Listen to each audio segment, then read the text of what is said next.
मेरा नमस्कार।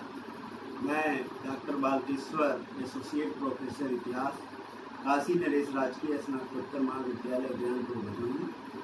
आज मैं बुद्ध पूर्णिमा के अवसर पर सबको हार्दिक शुभकामनाएं देता हूं और मैं महात्मा बुद्ध के संदर्भ में आज आप सबको बताना चाहते हैं, क्योंकि महात्मा बुद्ध का जो योगदान रहा है उसके संबंध में हम सबको जानना जरूरी है। हम सभी इतिहास के विद्यार्थी हैं।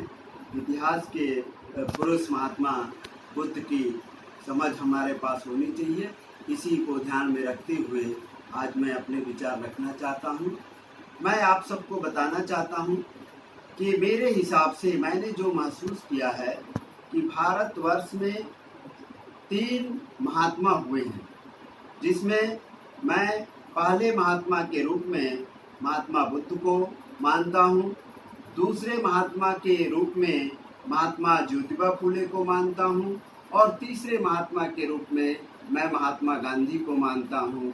तो इस प्रकार से भारत की धरती पर 3 महात्मा पैदा हुए और 3 महात्मा में से 2 प्रमुख महात्मा हैं, जिसमें पहले महात्मा बुद्ध थे, जो वास्तव में सनातन धर्म की व्यवस्था में जो कमियां आ गई थी, जो पशु हिंसा हो रही थी, जो जातिवादी व्यवस्था पर बढ़ गई थी, उसको नियंत्रित करने का काम अपने विचारों से किया और वह समय था 6ठी शताब्दी ईसा पूर्व का।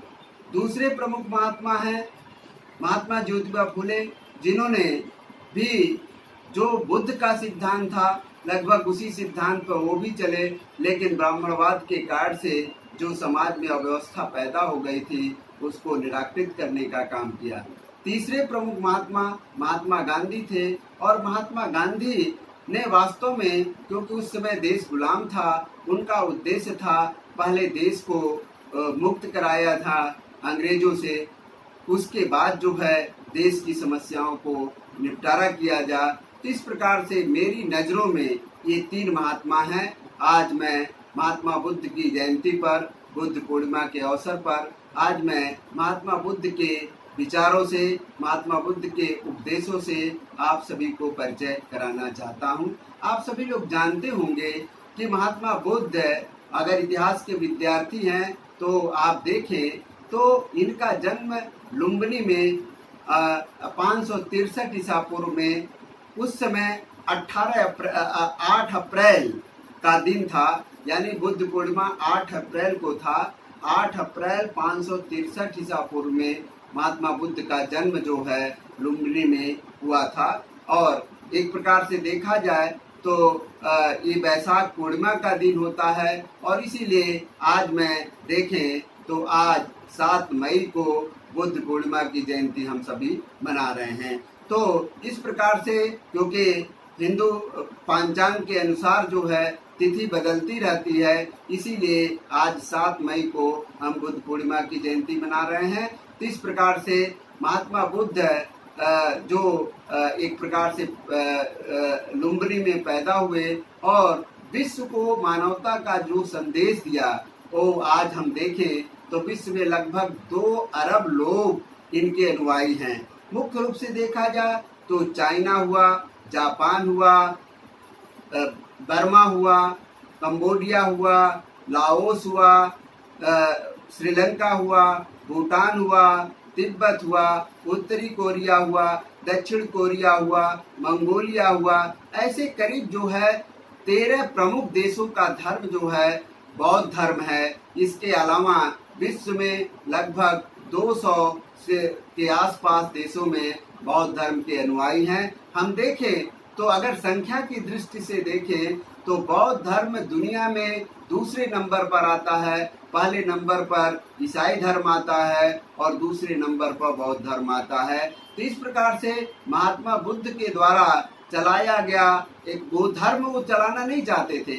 महात्मा बुद्ध ने मानवता का संदेश दिया था, महात्मा बुद्ध ने इंसानियत का संदेश दिया था। और आज हम देखें तो इंसानियत मानवता को सबसे ज़्यादा आतंकवाद से खतरा दिखाई दे रहा है। तो इसलिए महात्मा बुद्ध की प्रासंगिकता आज बढ़ जाती है। आज हम देखें तो संपूर्ण विश्व कोरोना जैसी महामारी के चपेट में है। इसके अलावा आज हम देखें तो विशाखापट्टनम में जो गैस त्रासदी का घटना हुआ, जिसमें लगभग जो है 250 परिवार प्रभावित हैं। इसके अलावा 11 की संख्या में लोग अभी तक मर चुके हैं। इस प्रकार से देखा जाए तो जो घटनाएं विश्व में घट रही हैं, वो सभी घटनाओं को अगर महात्मा बुद्ध से जोड़कर देखा जाए तो महात्मा बुद्ध जैसे मानवता के पुजारी की प्रासंगिकता और बढ़ जाती है। ऐसी स्थिति में हम इनके विचारों के बारे में आप सभी को बताना चाहते हैं। हम महात्मा बुद्ध के मुख्य जो विचार हैं वो आप देखें तो क्या उन्होंने बताया था। सत्य, अहिंसा, अपरिग्रह, आस्तेय और ब्रह्मचर्य की बात कही थी। सत्य आप देखें तो सत्य वास्तव में सभी धर्मों का एक प्रकार का मायका है। एक प्रकार का सत्य जो है सबसे सुप्रीम है और सत्य के बिना सत्य जो है ऐसा है जो सभी धर्मों का निचोड़ है। वास्तव में देखा जाए सत्य के बिना कोई धर्म संचालित ही नहीं हो सकता। तो महात्मा बुद्ध ने जो संदेश दिया था सत्य का, सत्य मुझे लगता है जीवन को सबसे बेहतर बना सकता है। दूसरा प्रमुख अहिंसा की बात। अहिंसा का संदेश उन्होंने क्यों दिया? क्योंकि हम से देखे हमारा परंपरागत वैदिक धर्म जो था, उस वैदिक धर्म में यज्ञ के माध्यम से बहुत ज्यादा पशु बलि होने लगी थी। तो इसीलिए पशु बलि से मुक्ति दिलाने के लिए महात्मा बुद्ध ने जो संदेश दिया वह अहिंसा का दिया था। इसके अलावा संत अहिंसा, अपरिग्रह यानी धन का जो आज अधिक संचय करने की जो प्रवृत्ति लोगों में बढ़ी हुई है, कैपिटलिज्म जो हावी होता जा रहा है, उसके लिए उन्होंने कहा था कि नहीं, धन संचय की आवश्यकता नहीं है क्योंकि धन संचय से बुराई पैदा होती है। इसीलिए वो धन संचय के खिलाफ थे। इसके साथ साथ उन्होंने आस्तेय की बात की। आस्तेय का मतलब होता है चोरी ना करना। मन वचन कर्म से किसी प्रकार की चोरी नहीं होनी चाहिए, इसकी वकालत वो करते हैं। तो इस प्रकार से जो है आस्तेय की बात की। और साथ ही साथ पांचवा जो प्रमुख बात है वो ब्रह्मचर्य की बात करते हैं। ब्रह्मचर्य का मतलब एक प्रकार का आत्मनियंत्रण है। इस प्रकार के किसी प्रकार के व्यसन नशा से मुक्ति पाने की बात का उन्होंने संदेश दिया। तो इस प्रकार से महात्मा बुद्ध ने ये जो 5 प्रमुख उपदेश दिए और उस उपदेश के तहत जो है हम समझते हैं पूरे विश्व की मानवता जो है एक नई रास्ते पर, नई दिशा पर चल करके बेहतर जीवन को बना सकती है। इसके साथ साथ उन्होंने 4 आर्य सत्य की भी बातें बताई थी। हाँ, तो आगे देखें, महात्मा बुद्ध ने 4 आर्य सत्य की बातें उन्होंने कहा था। क्योंकि पहला वो उन्होंने जो 4 आर्य सत्य में बातें बताई थी, पहला दुख की बात कहा, यानी यह संसार कैसा है, दुखमय है, और यानी दुख से मुक्ति कैसे मिल सकती उसकी बात आगे बताया है। और दुख का कारण भी है और दुख का निरोध भी है और दुख निरोध का मार्ग भी है। ये 4 प्रमुख आर्य सत्य हैं।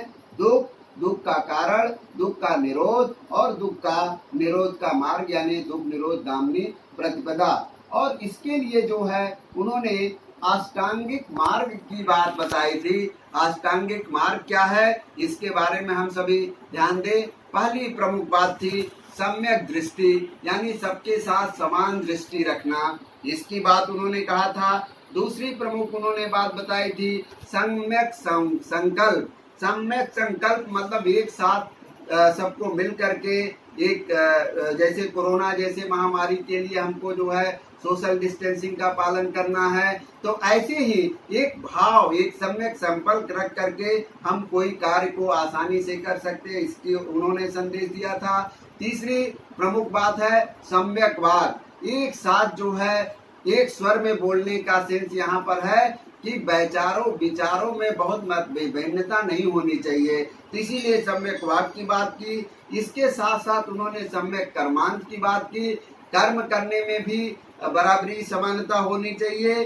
सम्यक आजीविका, सम्यक आजीव की उन्होंने बात की। और जीवन के लिए जीवन का सही रास्ता जो है एक सम्यक होना चाहिए, साथ में जीने की बात होनी चाहिए, इसकी बात की। साथ ही साथ सम्यक व्यायाम, यानी शरीर को स्वस्थ रखने के लिए व्यायाम जरूरी है, तो उसमें भी सभी लोगों को मिलकर के करने की बात की। साथ ही साथ सम्यक स्मृति, मतलब सबको स्मृति यानी मेमोरी याद करना, यानी उसमें भी सभी लोगों को साथ मिलकर कर करना चाहिए। और इसके अलावा सम्यक समाधि की उन्होंने बात की, यानी एक प्रकार से योग ध्यान जिसको बोलते हैं, वह भी